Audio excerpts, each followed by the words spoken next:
네, 가장 관심을 끄는 이슈에 대해 집중적으로 분석해보는 라이브 이슈 시간입니다. KMI 한국의학연구소의 신상엽 감염내과 전문의 김성수 시사평론가 나와주셨습니다. 안녕하십니까? 안녕하세요. 네, 안녕하세요. 윤미정 앵커 첫 번째 키워드 전해주시죠. 네, 첫 번째 키워드는 대증요법입니다. 국내 메르스 환자가 세 자릿수를 넘어섰고 사망자도 곧 두 자릿수를 넘길 기세입니다. 현재 호흡 상태가 나빠서 산소 마스크를 착용하고 있는 등 불안정한 상태에 있는 환자도 11명에 달해 걱정스러운 상황인데요. 메르스는 맞춤형 치료제도 없는 상황이어서 병의 증상을 완화하는 이른바 대증요법을 쓰고 있는데요.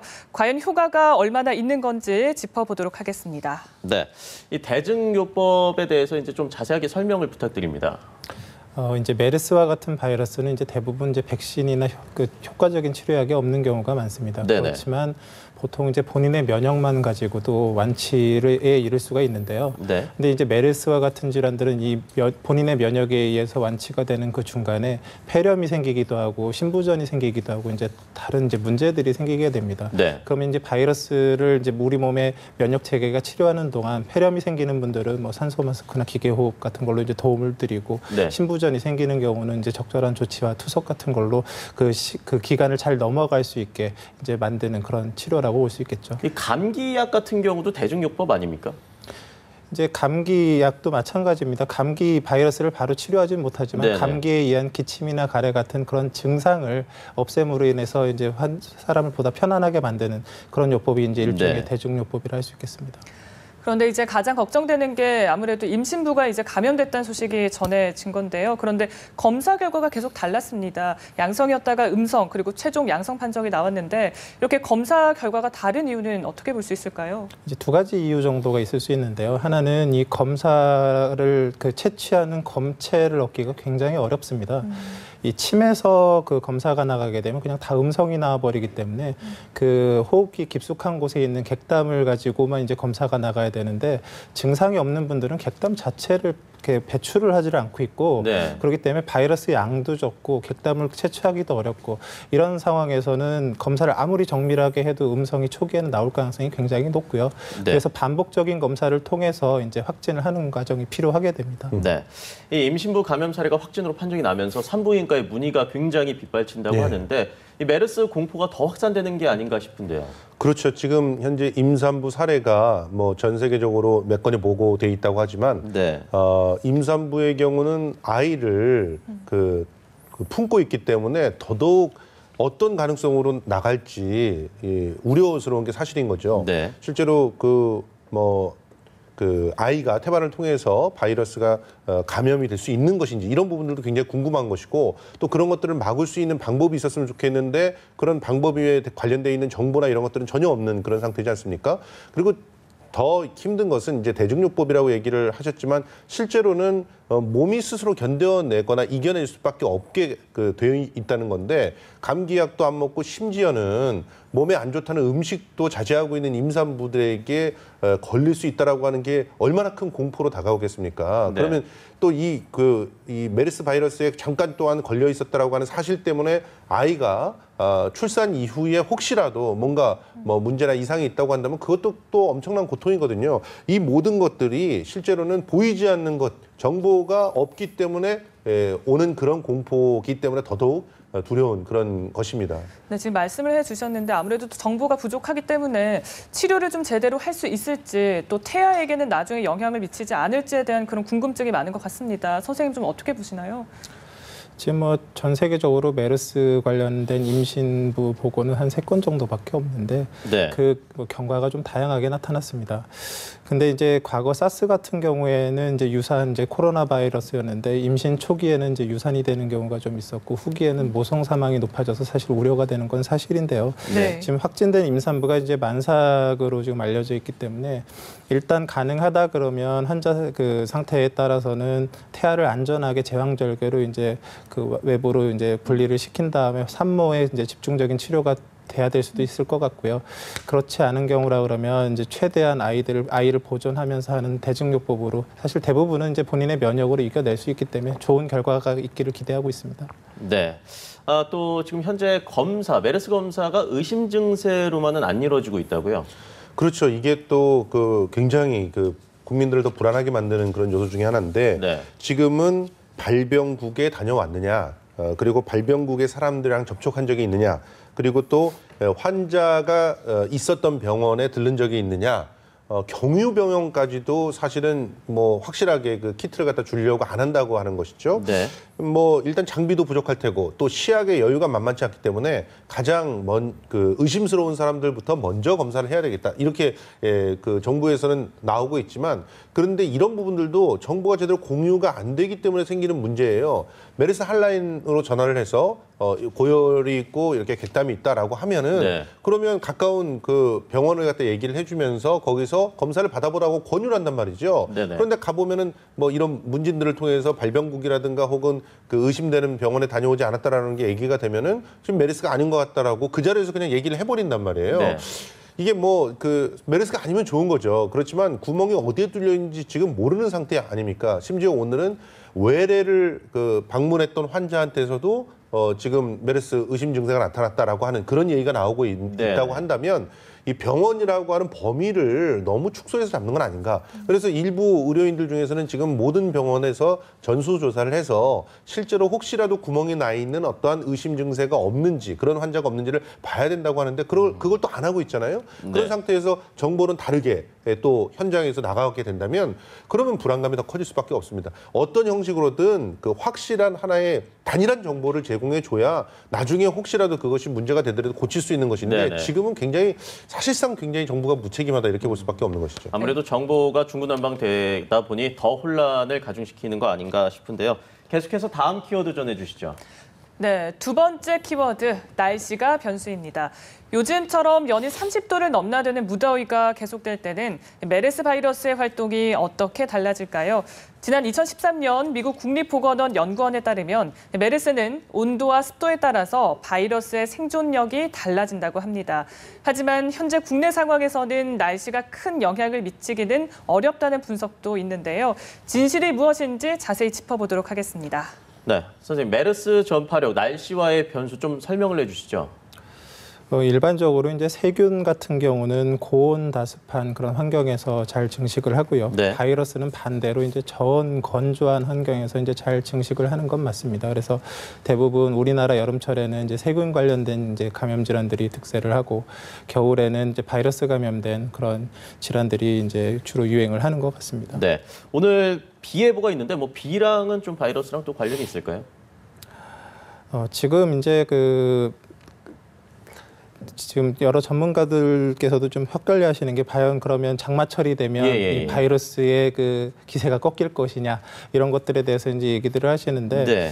사실은 이 메르스가 지금 지역 사회에서 그 감염이 유행을 하고 있는 상태가 아니거든요. 그래서 계절 독감처럼 지역사회 유행을 하는 경우라 그러면 이제 날씨 영향을 많이 받겠지만 지금은 감염이 이제 병원 내에서 네. 이제 주로 이루어지고 있기 때문에 병원 내의 온도와 습도는 사실은 일정하거든요. 네. 그러니까 외부 기후라기보다는 이제 감염이 이루어지는 그 공간에서의 이제 상황을 봐야 되는 거기 때문에 기후에 대한 영향은 지금 현재 유행으로서는 사실 별 큰 영향이 없다고 보는 게 맞겠습니다. 네. 그 평론가님이 아까 전에 네. 단일 정보를 제공하지 않아서 좀 그 문제가 있다 이런 얘기도 해주셨는데 사실 그 누리꾼들 사이에서는 정보를 공유하기 위해서 애플리케이션이나 아니면 뭐 사이트를 운영하는 그런 경우도 많이 생기고요. 그렇습니다. 네. 지금 현재 그 애플리케이션의 다운로드 수가 10,000건을 넘어섰다고 해서 화제가 되기도 했죠. 네. 그리고 지금 유사한 앱들이 막 쏟아져 나오고 있는 상황이고 그 애초에 메르스 확산 지도 이 부분은 아직까지도 지금 유용하게 많은 분들이 참고를 하고 계시고 그리고 관련돼 있는 그 인터넷 커뮤니티가 잇따라 개설이 됐는데 현재까지 카페가 네이버에만 20개 그리고 다음에 10개가 만들어져 있습니다. 네. 그럼 왜 이렇게 그 정부의 발표를 기다리거나 믿지 않고 뭐 질병관리본부 같은 데서도 게시판에서 정보를 갖다 공유하고 있는데 왜 이걸 믿지 않고 계속 이런 걸 찾아다니는가 참 답답하다 이렇게 생각하실 분들이 있을 거예요. 네. 그런데 이게 사실 당연합니다. 정부가 지금 현재 정보를 공유하는 방식은 굉장히 일방향적인 공유 방식인데 지금 21세기고요. 웹 입점령을 넘어서 3.0으로 가고 있는 상황입니다. 그렇다고 한다면 정보를 갖고 있는 사람들이 실시간으로 그 공유를 하고 공유된 것들을 검증해 줄 수 있고 그 검증된 것이 다시 바로바로 다시 재공유가 될 수 있는 그런 시스템이 굉장히 중요하거든요. 그런데 하루에 한 번 일방적으로 딱 발표하고 거기서 또 정보가 엉뚱하게 제시된 것들도 있고 정확하지 않은 것들도 있고 이렇게 되면은 국민들은 불안할 수밖에 없어요. 그래서 더더욱 이런 그야말로 집단지성의 힘을 믿어서 이 공유 사이트들을 갖다 쫓아다닐 수밖에 없는 상황이 만들어지고 있는 거죠. 그러니까 정보 공개 방식이 기본적으로 낙후돼 있다. 이것을 지금 현 21세기를 한국을 살고 있는 사람들의 수준에 맞게 공개 방식을 변화시켜야 된다는 게 지금은 상식이라고 봅니다. 근데 좀 궁금한 게 있는데요. 이렇게 또 우후죽순으로 생겨나게 되면 오히려 좀 유언비어가 퍼질 가능성도 커지지 않을까라는 생각도 들거든요. 그러니까 그 유언비어에 대해서 정부가 책임지고 또 언론사와 네트워크를 통해 가지고 확인을 해줘야죠. 지금 이런 식으로 그야말로 SNS라든가 혹은 카페 등 커뮤니티를 통해서만 정보를 공유하게 되면 분명히 여기에는 허위 정보라든가 혹은 과다한 그런 정보라든가 이런 것들이 들어가 있을 겁니다. 네네. 그럼 이게 정제될 때까지의 시간이 전문가가 없을 경우에는 꽤 많이 걸린다는 거예요. 그렇죠. 그렇지만 옆에 계시는 우리 선생님 정도만이라도 거기 들어가서 같이 활동을 하고 있는 그런 활동가다라고 한다면 상당히 많은 그런 잘못된 정보들이 걸러질 겁니다. 네. 이렇게 정부가 지금 책임 있는 전문가들이 대책본부를 다 꾸리고 있고 거기 안에서 착실하게 정보를 쌓아두고 있다면 얼마든지 인터넷 공유망들을 잘 활용한 정보 공개 방식을 선택할 수도 있는데 그런 걸 하지 않고 있다는 거죠. 그러면 이 부분에 대해서 불안감들이나 혹은 적극적인 정보를 요청하는 사람들의 갈증들을 해소해 줄 수가 없는 상태가 나오는 겁니다. 네. 시시각각으로 변화하고 있는 정보들을 하루 늦게 전달받고 있을 때 내 아이가 걸린다면 어떻게 될 것이냐 이런 불안감에서 부모들이 시달리고 있는 것이거든요. 네. 그리고 이 또 간병인 문화, 이 간병인이 감염된 사례가 늘고 있는데 우리나라의 간병인 문화가 이런 많은 감염을 발생시켰다고 보십니까?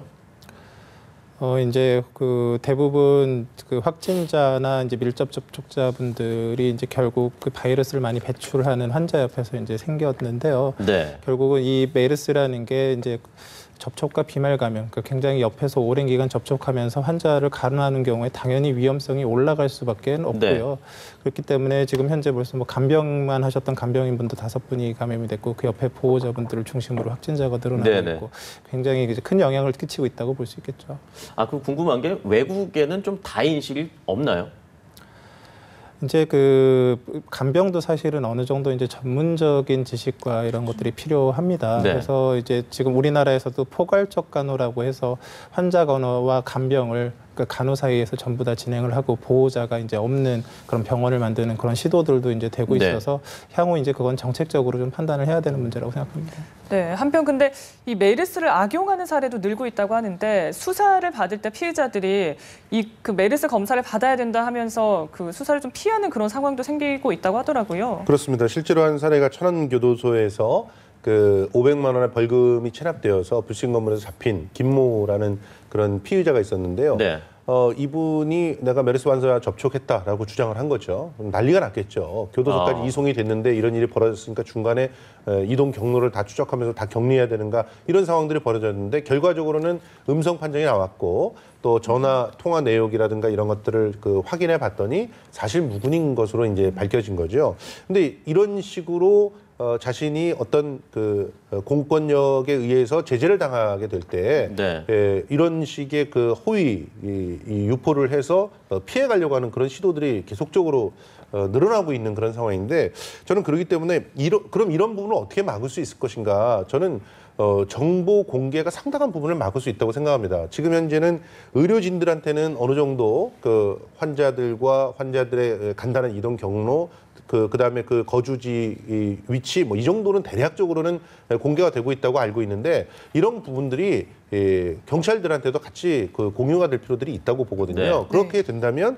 얼마든지 지금 뭐 이 사람을 잡기 위해서 뭐 부신검문 같은 경우는 또 그렇다고 쳐도 뭐 며칠간 조사를 해가지고 전격적으로 검거를 하는 그런 상황이라고 하면 동선들이 다 파악돼 있을 텐데 그 파악된 동선에서 만약에 문제가 되는 병원을 접촉했다고 하면 바로 그 의심에 대한 그 어떤 검사나 이런 것들을 진행할 수도 있는 것이고 그런 게 없다라고 하면 아무리 거짓말을 하더라도 거기에 휘둘릴 이유가 없는 것이죠. 네. 그런데 경찰들 다 몰라요. 아무도 어디에 가서 무슨 일을 했는지를 알 수가 없는 겁니다. 그 정보 공개가 이렇게 제한적으로 되어 있으니까 그러니까 이런 일들이 계속 불필요하게 일어나고 보십시오. 실제로 그 지금 앞에도 말씀드렸지만 메르스 검사를 막 해야 되는 입장에 있는 사람도 문진을 하고 나서 그 검사를 갖다 늦추거나 혹은 안 해주는 그런 상황인데 이런 범법자들이 자기의 그 상황을 갖다가 모면하기 위한 거짓말을 했음에도 불구하고 시급히 검사를 하는데 그 돈을 쓰고 시스템을 활용해야 된다는 거 아닙니까? 이게 얼마나 낭비겠어요. 정보의 공개를 통해서 이런 낭비를 줄일 수 있습니다. 그런데 아직까지도 정부는 100% 공유를 하겠다고 최경환 분명히 총리 대행이 말씀하셨지만 여전히 정보 공개를 100% 하지 않고 있지 않습니까? 이런 부분들을 다시 한번 되짚어봐야 되지 않을까 생각합니다. 뭐 좀 덧붙이면 요즘 음주운전을 할 때 그분들이 마스크를 쓰고선 이제 단속에 걸리면 의심 환자다 이러면 뭐 보내준다 뭐 이런 유언비어도 있는데 유언비어입니다. 그것도. 정말 큰 범죄라는 사실 말씀드리고 싶습니다. 네, 마지막 키워드 전해주시죠. 네, 라이브 이슈 마지막 키워드는 묻지마 지원입니다. 메르스로 인한 경제적 피해가 가시화되면서 정부가 메르스 자가격리 대상자와 환자에게 긴급 생계자금을 지원하기로 했는데요. 하지만 소득이나 재산, 또 직업의 유무 등과 상관없이 하루만 격리돼도 한 달분을 지원하기로 하는 등 묻지마 지원이 논란이 되고 있습니다. 이 문제를 어떻게 해결해야 할지 얘기 나눠보도록 하겠습니다. 네, 평론가님이 지원 대책이 뭐 반갑기는 합니다만 이렇게 하루만 격리돼도 한 달치를 지원하고 어떻게 보십니까? 저는 이 묻지마 지원이라고 하는 네이밍 자체가 문제라고 생각합니다. 당연히 지원해 줘야 되는 것이고요. 국민을 지키지 못해서 정부가 국민에게 엄청난 피해를 주고 있지 않습니까? 그래서 격리를 요청을 하고 있어요. 근데 그 격리 요청을 그야말로 시민사회의 양심에 호소하는 그런 요청을 하고 있습니다. 이게 얼마나 사실 어리석은 일입니까? 기본적으로 이런 사태들이 벌어졌을 때 초동의 대처를 잘해서 격리 대상자를 최소한으로 줄여서 나갈 수 있는 돈을 줄여야 되는 게 1차적인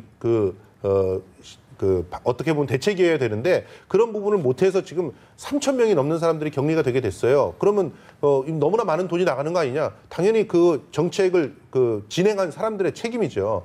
그리고 지금 현재로는 이 사람들이 보십시오. 자기 그 현업에 일이 있는 사람들 또 뭐 마땅한 비즈니스가 있는 사람들 이런 사람들은 어마어마한 경제적인 손실이나 이런 것들을 안아야 되는데 그런 것들을 다 감수하고서 공공성을 발휘해서 당신이 격리를 스스로 하십시오. 어떻게 그렇게 얘기를 하겠습니까?